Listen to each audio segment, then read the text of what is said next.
is going on, everybody? How is everybody doing today to the second episode of the Just Ballin podcast? Yes, so in my first episode, we did reacting to the trade deadline analysis, kind of thoughts from, I guess, was somewhat a lackluster trade deadline to the past couple of years. Thank you for all the support on that episode. Either you watched on YouTube, you listened on Apple Podcast or Spotify. It really means a lot.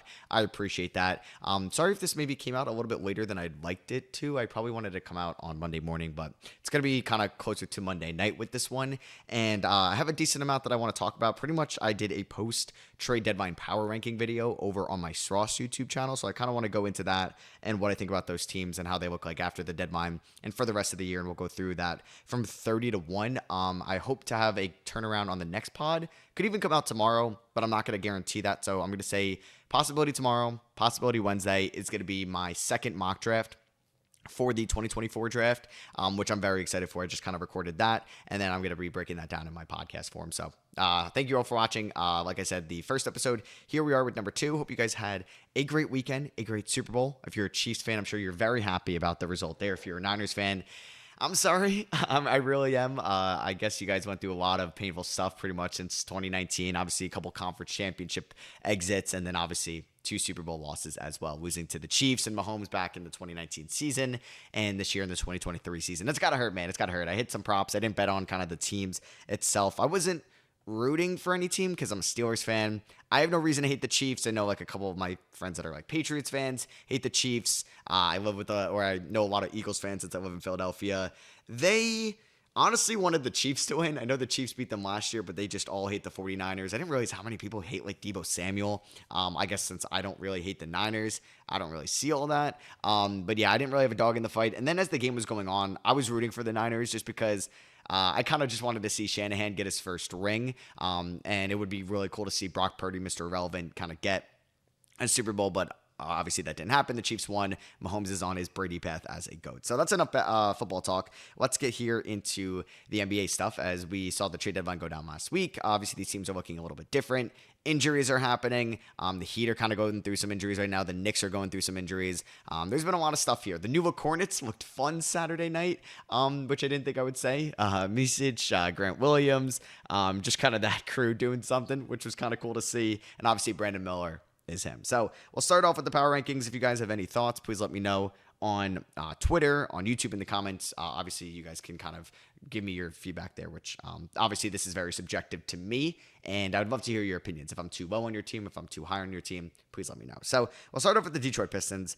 They are at number 30. They were the worst team in the NBA before the deadline. They're going to be the worst team in the NBA after the deadline, since they did trade away 2 other top 5 guys. I mean, Bojan Bogdanovic was probably like the second best guy on that team this season. And then outside of that, you probably have Alec Burks, who's, I would say, like maybe the 5th best guy. I mean, like nothing crazy by any means, but they're going to lose 2 of their top scoring options. And yeah, they're obviously not going to be great going forward. They're 8-44 at the current moment I'm recording this video. They're not a great offensive team. They're not a great defensive team as well. So we'll see kind of what they look like towards the end of the year. Cade is back though, which I'm very excited. Like, it's tough to watch Pistons games when Cade wasn't playing, so I'm glad that he is back. And they're not the worst offensive team either. So with kind of Fontecchio there in the fold, just he's got the green light, so they're going to be fun. I mean, nobody really expected them to be much after the deadline. So yeah, I think you got to be happy if you're a Pistons fan that Levine got hurt and you didn't go that route and you just got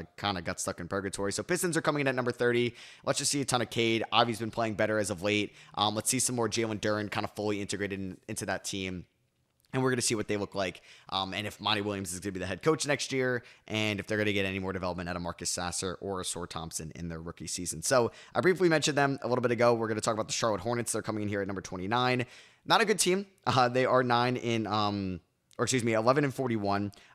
They are, I don't know, man. Since they may be actually better than some of these teams ahead of them, but that's just a 1-game sample size, so I'm not going to overreact to their win against Memphis, who is also a depleted team.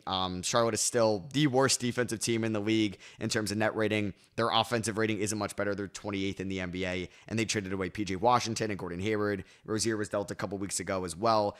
So basically, Miles Bridges is going to have the green light. Brandon Miller, though, has been incredible as of late. His shots look so much easier, so much more like fluidness to his game, and he's just looks so much more comfortable out there. And I think he's actually been solid defensively. Like, the team is not good defensively, so he was never going to be able to succeed there as a defender in his first year. But I want to give a shout out to Brandon Miller. He's been fantastic, and I hope to just see more, hopefully fully healthy Mark Williams this year. I know he's been kind of banged up a lot. I haven't watched a Hornets game probably in a few weeks, maybe 2-ish. I did tune into like kind of the recap and watch the film of the Grizzlies game, which was fun, honestly. Like, they do have a little bit more, I guess, veteran impactfulness and maybe a couple more grown-ups in the room, and that's definitely what they needed. But we'll see. Hopefully we get LaMelo back before it's too, like, I guess towards the end of the year, but I know he's kind of playing through that ankle injury right now. So, or he's dealing with that. So next up here, coming in at number 28, we are going to have the San Antonio Spurs. They are the worst team, in my opinion, in the Western Conference. They are 10-43, and they have one of the most exciting players in the league in Victor Wembanyama. They basically traded away Doug McDermott for a second-round pick who's basically getting off the bus in middle school right now in 2029. And the rest of the season is really just prioritizing the development of Wemby and seeing who is sticking next to him long-term. Is it going to be Sohan? Is it Vassell? Is it Johnson? I think between Vassell and Johnson, I would side with Vassell. And then I think, is Trey Jones going to be a good backup point guard for you going forward? I believe that could happen. So I really think it's fine for the Spurs not to make a move. It would have been cool to see them add another point guard, but hey, they have a ton of draft capital going forward, and they could really make this team fun in the offseason. The Wizards are coming in at number 27. I was kind of shocked they moved Daniel Gafford. I mean, they got a first for him, but it's going to be not really a great first-round pick. But you know what? This is a team that is going to look to kind of, I guess, it's just going to change its core and its identity in the offseason. I think something similar that Charlotte's going through is like Mitch Kupchak. Could have mentioned that. He stepped down more in an advisor role. I honestly think he's a very overrated GM in its own right. But yeah, I was surprised he's had a contract there that long. But we'll talk about the Wizards here, who traded away Gafford. We're going to see a lot of like Marvin Bagley minutes throughout the rest of the year. I'm just really excited about 2 to 3 guys on this team. It's really cool. Bali, Kispert, and Avdija. Kuzma has been good this year. I thought if they had 2 first-round picks on the table, I would have moved Kuzma for him, but he could obviously get dealt in the offseason, and they're a team that could have multiple first-round picks that are going to be impactful for them next year.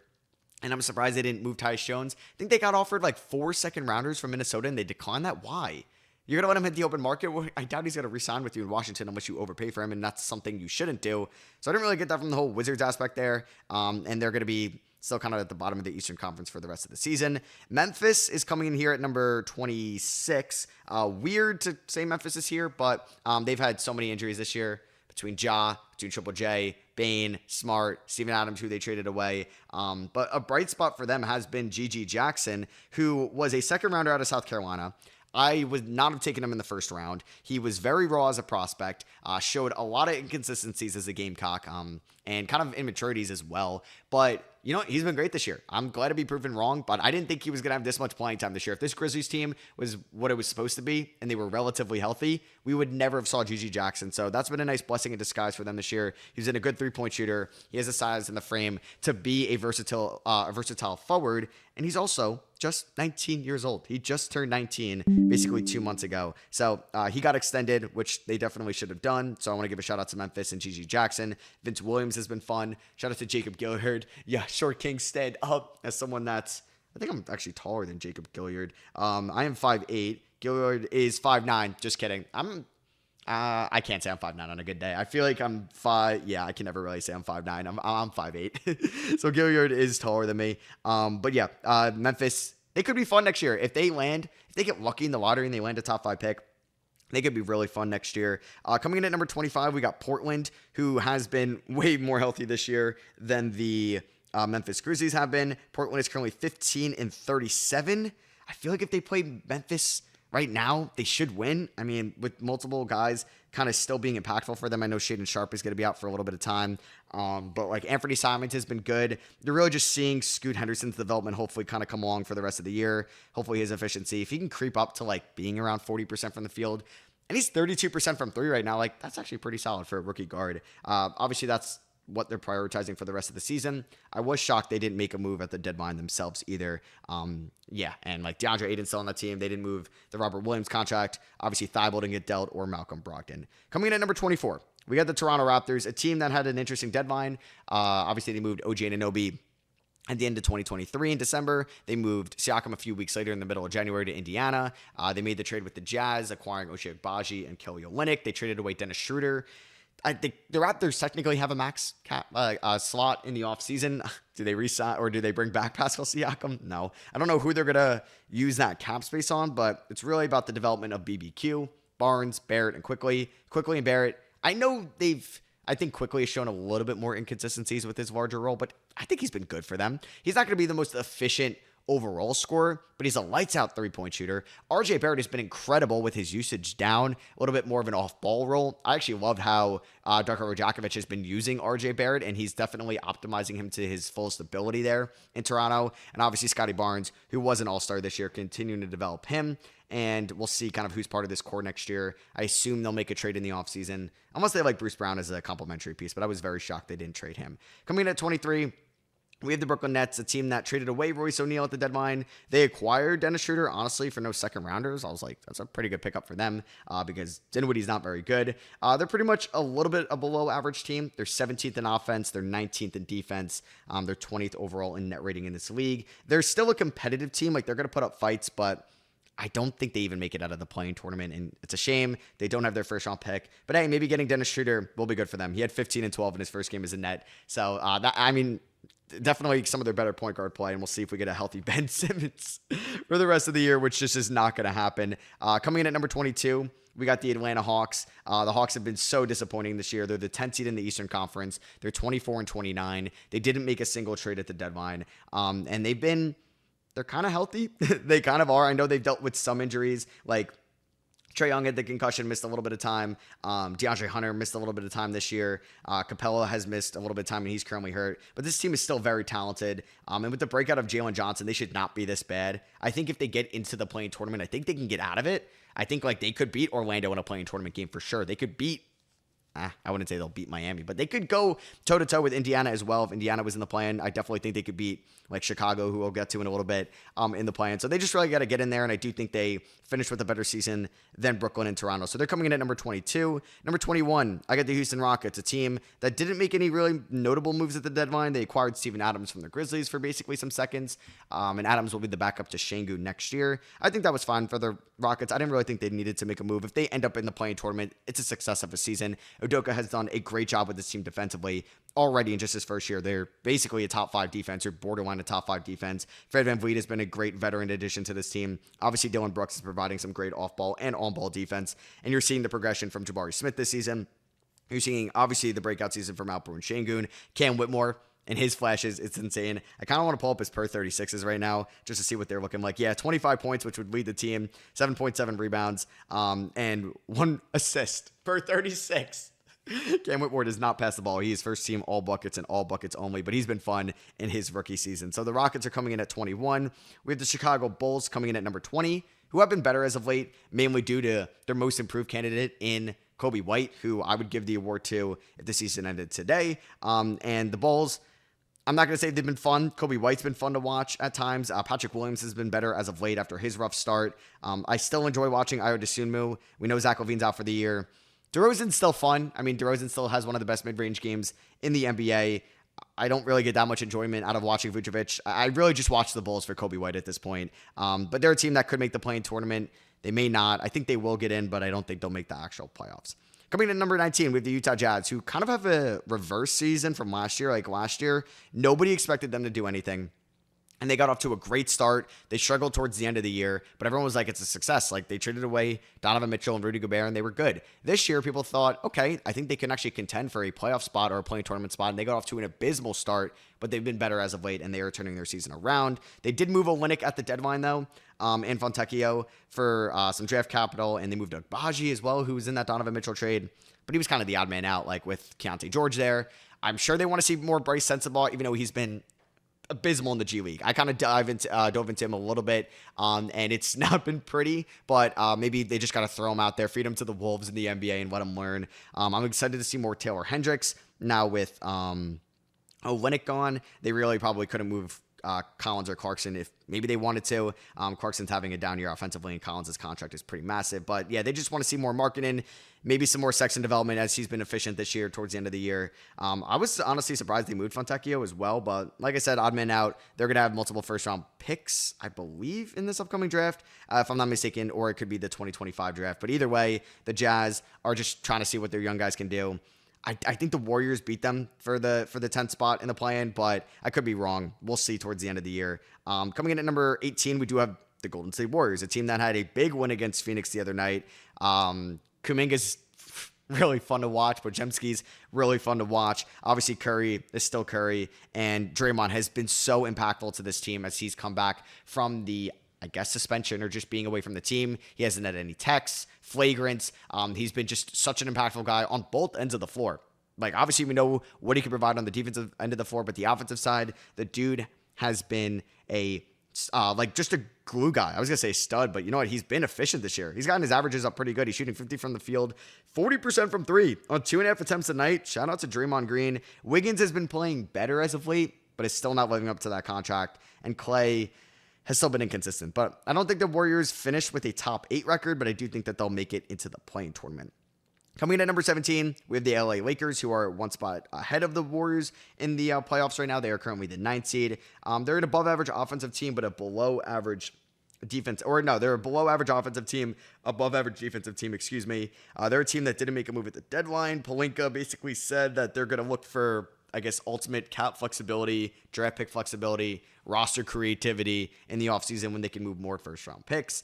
They're a team that still has 2 of the best 10, 12 guys in the league in LeBron James and Anthony Davis. And as long as they're healthy, they can make it out of the play-in tournament. I guess kind of looking at teams they can go up against, I think I would take them over Golden State.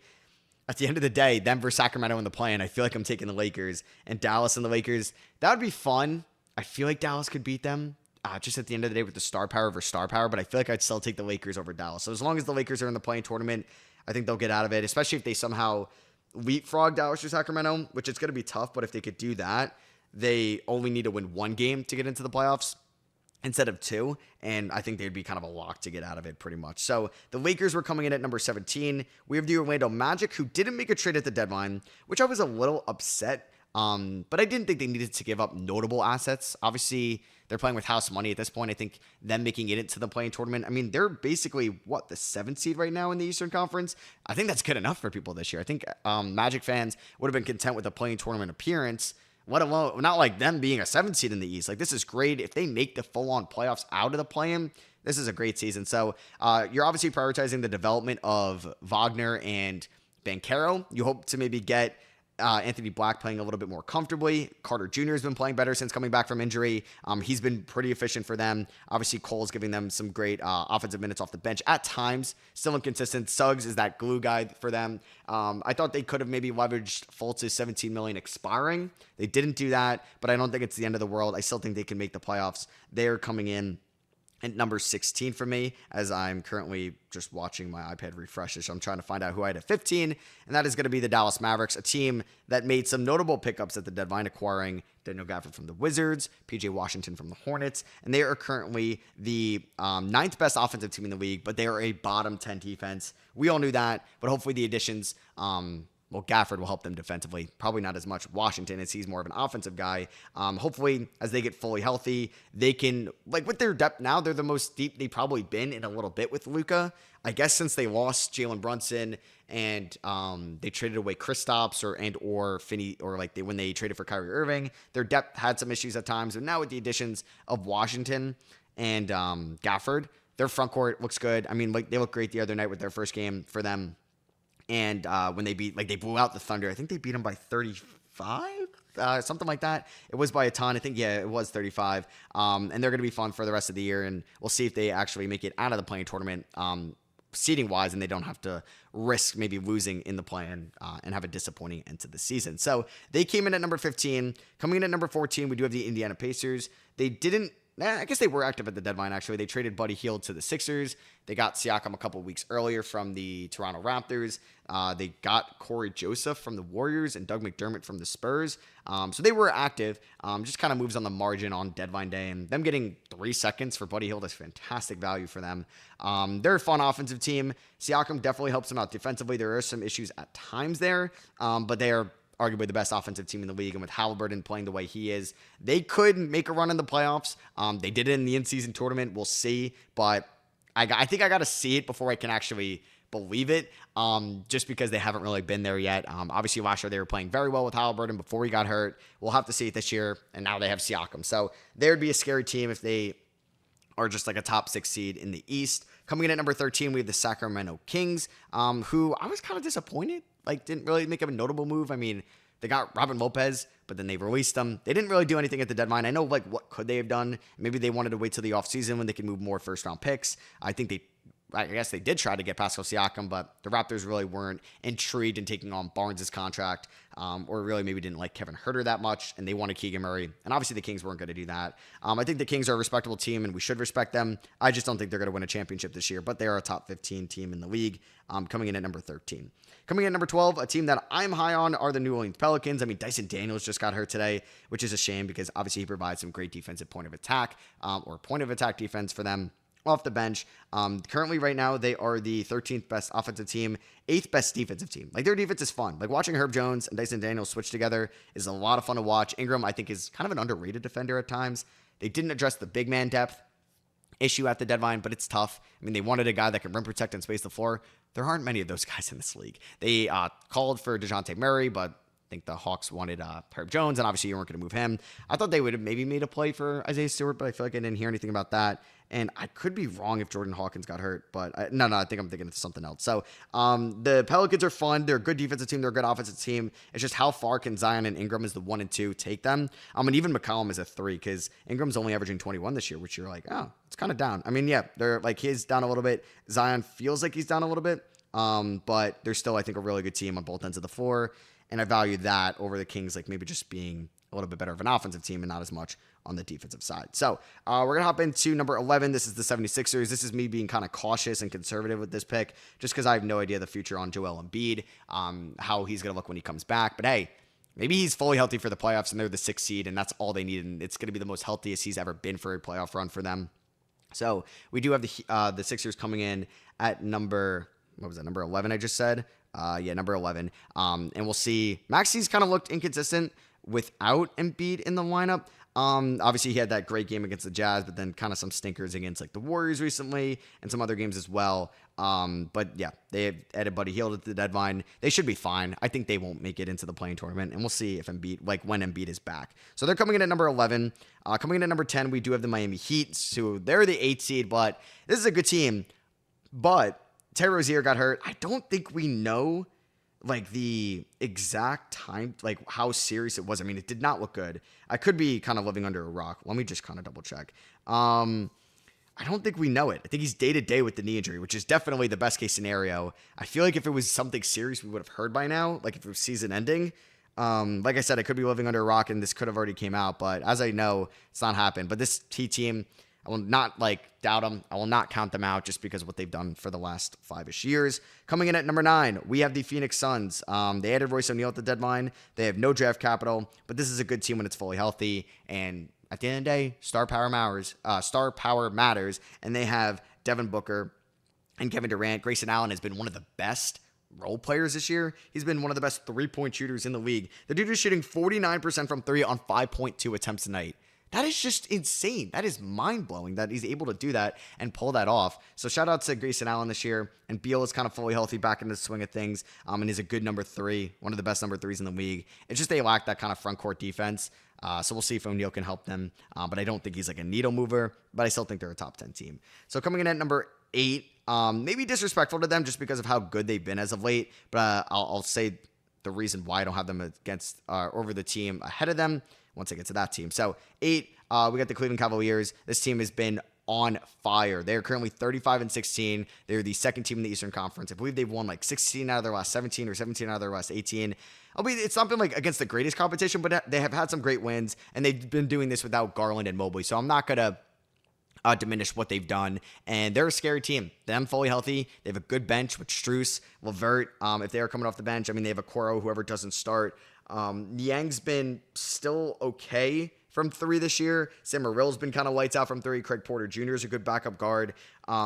They're good, but what we saw in the playoffs last year between Mobley and Allen, and will they be able to coexist this year and not be kind of played off the floor and have their offensive limitations? We'll see. So I have them at 8. The reason why I have the Knicks at 7, even though they're not as good like record-wise, is because we watched the Knicks beat the Cavs last year. Are the Cavs better this year than they are last year? Yeah, probably. I would think so. Most of these young guys have developed and hit their progression kind of benchmarks. Donovan Mitchell's playing like a top 10 guy in the league. But the Knicks beat them last year, and this Knicks team is also better. They've added Bojan Bogdanovic and Alec Burks and OG Anunoby. The reason why they're not as good right now, I mean, they were playing with so much momentum, but then OG got hurt, Randall got hurt, and they're dealing with like plethora of injuries right now. Isaiah Hartenstein is hurt. Grimes was hurt before he got traded. So the Knicks might kind of lose a couple spots in the standings, who are coming in at number 7 for me. But this Knicks team fully healthy, which they're projected to be fully healthy. Like Brunson dealt with some injuries. Brunson's supposed to be healthy. Randall and Anunoby, Hartenstein for the playoffs. It's TBD on Mitch Robb, who, funny enough, was like their second best player against Cleveland in the round 1 last year. The Knicks dominated them. They won in 5 games. It's not like it was a 7-game series. And this Knicks team, like, they could put Anunoby on Donovan Mitchell. We saw how good Mitchell Robinson and Randall played against Allen and Mobley in that front court. And then they could put DiVincenzo or Josh Hart on Darius Garland as well. So this Knicks team, I think, can outmatch Cleveland, but Cleveland is obviously playing better right now. If this was a regular season rankings, sure, I would give it to Cleveland. But the Knicks, I think we have to look at the full context here, are playing with a lot of injuries, and we saw them beat them last year. And they do have a better coach, in my opinion, even though JB Bickerstaff has done a great job with, obviously, injuries in Cleveland. So I don't want to diminish them. I just feel like I had to give a good explanation of why I have New York ahead of Cleveland.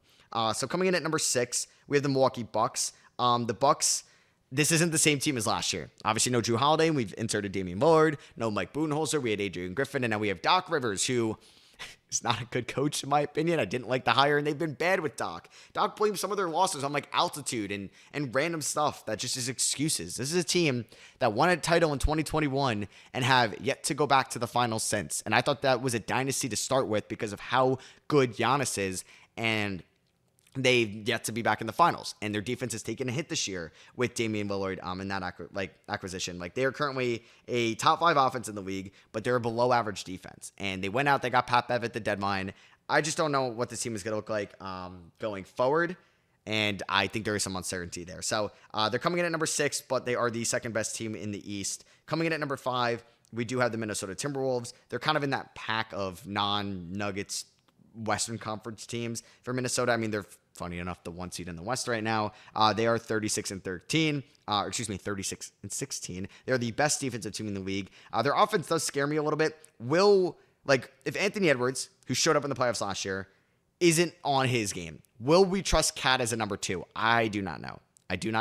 I think they do have some offensive limitations, especially off the bench. But I like the addition of Monty Morris come playoff time. And I feel like them and this next team are interchangeable. Like, coming in at number 4, I have the OKC Thunder. If you wanted to put the Thunder at 4, Thunder at 5 and Timberwolves at 4, I'm perfectly fine with that. I just think I like Shea more than Ant, and that's kind of what it came down to. And I like Dagno a lot more than Chris Finch, as the Thunder are a top 5 offensive team, and they're a top 7 defensive team as well. So they're a little bit more balanced, in my opinion, than Minnesota, and I think Shea Gilgeous could win MVP. And Jalen Williams has been a good number 2 scoring option, and they have Chet Holmgren that can kind of go toe-to-toe with Karl Anthony Towns and Rudy Gobert in the playoffs. I don't know why the Thunder didn't add some size there, because if they go up against Minnesota, there could be some mismatches there. Like, I don't know why they didn't just, like, they traded for Gordon Hayward. I know he's making $20 million next year, but you really couldn't give up a first rounder for Clint Capella. I don't know. Or like Nick Richards, if he was going to be a little bit cheaper. I don't know. I thought they could have gone after a big man at the deadline.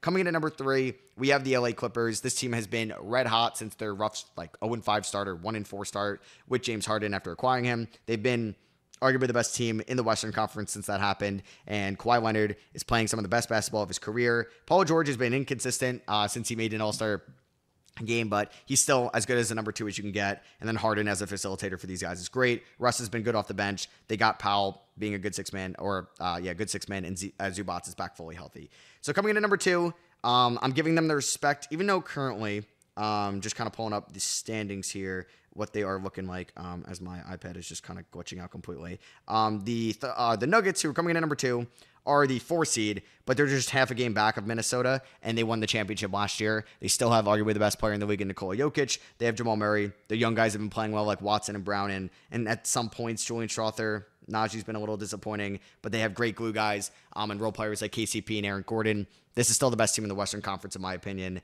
and I have to give them the respect since they are the reigning NBA champions, but a team that, when they're all healthy out there, and they've been healthy this year, has 5 All-Stars or borderline All-Stars, and that's the Boston Celtics. I still think they're the best team in the NBA.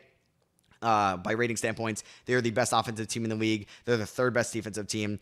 Just watching what Derek White and Drew Holiday could do together. Kristaps is such a mismatch for opposing teams for his length and offensive skill set, but as a rim protector as well, and his size and frame. You're getting such good role-playing ability from Derek White, but on an all-star level. Holiday taking a step back offensively this year. Just because he doesn't have to be the number 2 scoring options at times. He could be number 4, number 5. But he's been very efficient in his kind of lesser volume offensive role. And then you're still getting top 10 play out of Jason Tatum and top 20 play or top 25 play out of Jaylen Brown. And they have a great head coach. Not great head coach in Joe Mazzulla. Very inconsistent head coach. I meant kind of like a great culture there. I was thinking more Brad Stevens, but I'm like, wait, Brad Stevens isn't the coach. It is Joe Mazzulla. So yeah, that is pretty much my power rankings 30-1. My top 5, I'll just run it back, is pretty much Celtics at 1, Nuggets 2, Clippers 3, Thunder 4, Timberwolves 5. But I feel like Clippers, Thunder, and Timberwolves can all be interchangeable. But I think I'm going to die on my take that the Nuggets should still have the respect as the reigning NBA champions. And then I think the Cavs Knicks can cause some controversy, but I kind of laid out my point of view. Hey, let me know in the comments on YouTube or let me know on Twitter if you disagree, and I'm cool to change my opinion or thought on that. I think it's a weird tier from like basically 12 to 16, like Pelicans, Kings, Pacers, Mavericks, Magic. Maybe I had the Mavericks too low looking back on it, possibly. Maybe I'm not taking into account their new deadline acquisitions. And maybe Charlotte shouldn't be at 29, and maybe that should be Washington. So hope you guys did enjoy this podcast. Me ranking teams 30-1. Like I said, the next episode should be my new mock draft. So it's going to be a little bit more college based. And maybe I'll do a mailbag as well to kind of fill up some time in that. So be on the lookout for that. If you're on YouTube, hit that subscribe button. Notifications on when you guys get alert that I go live. And then also if you're listening on Apple Podcasts or Spotify, I would really appreciate a rating, review, following over there. It does mean a lot. And if you let me know on Twitter, definitely will retweet and respond because that would be very kind of you. So thank you all for watching and listening. I'll catch you guys in the next episode and I'll see you guys there. Peace.